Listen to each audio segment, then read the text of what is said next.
La propriété privée d'un bien est l'obligation pour tous les êtres humains, sauf un, mais ça fait tout de même pas mal de monde, de demander une autorisation avant d'en faire quoi que ce soit. Demande à adresser au propriétaire qui n'est même pas obligé d'en prendre connaissance. Et il y en a qui disent que la propriété, c'est la liberté.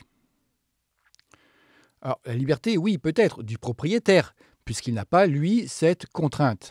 D'où le fait que chacun, dans ce système, est très attaché au peu de biens qu'il possède, de sorte qu'il y a peu de chances qu'il réponde favorablement à cette demande. Si bien que cette obligation de demande équivaut pratiquement à une interdiction d'utilisation. Et il y en a qui disent que la propriété, c'est la liberté, mais oui. Certains me diront peut-être que cette restriction de liberté n'est pas à la base le fait de la propriété, mais de la rareté des biens. Mais ne peut-on imaginer d'autres règles, un autre système moins primitif, réduisant cette restriction, accroissant notre liberté? Par exemple, on pourrait faire en sorte que tous les biens durables soient répertoriés et disponibles à la location, lorsqu'ils ne sont pas en cours d'utilisation, bien sûr.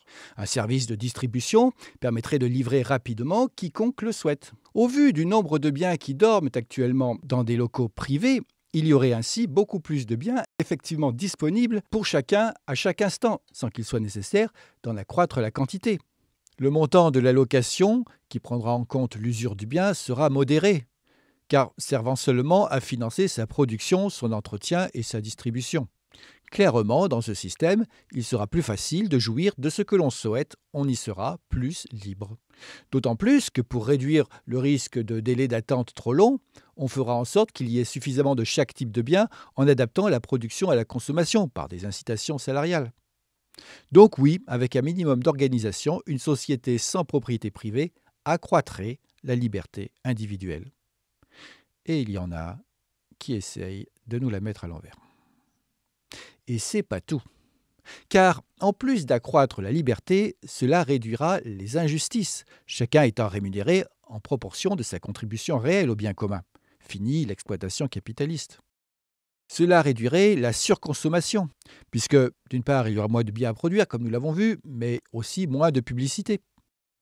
Cela réduirait la criminalité, puisqu'il ne sera plus possible de voler pour revendre, vu que les transactions seront centralisées. Et même si vous comptez garder votre butin pour un usage personnel, vu que tout doit être répertorié, ça va être compliqué.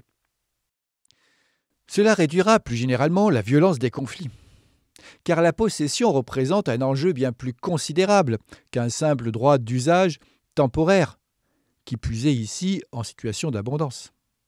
Cela éliminera le chômage, car l'emploi ne sera plus limité par la façon de consommer des individus et qu'il ne manque jamais d'activités utiles.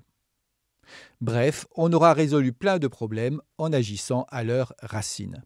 À commencer d'ailleurs par la destruction de l'environnement, la gestion de ce dernier devant être un minimum centralisée.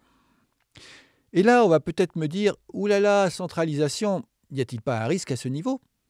Et vous aurez raison. C'est pourquoi je ne saurais trop insister sur le point suivant. Grâce au progrès des technologies de l'information, permettant un contrôle par l'ensemble de la population sur toutes les décisions économiques, et ainsi l'élimination de tout pouvoir hiérarchique trop désirable, cela pourrait enfin fonctionner d'une façon vraiment satisfaisante. Et là, vous vous dites peut-être, qu'est-ce qu'on attend? Oui, je vous attends. Des objections?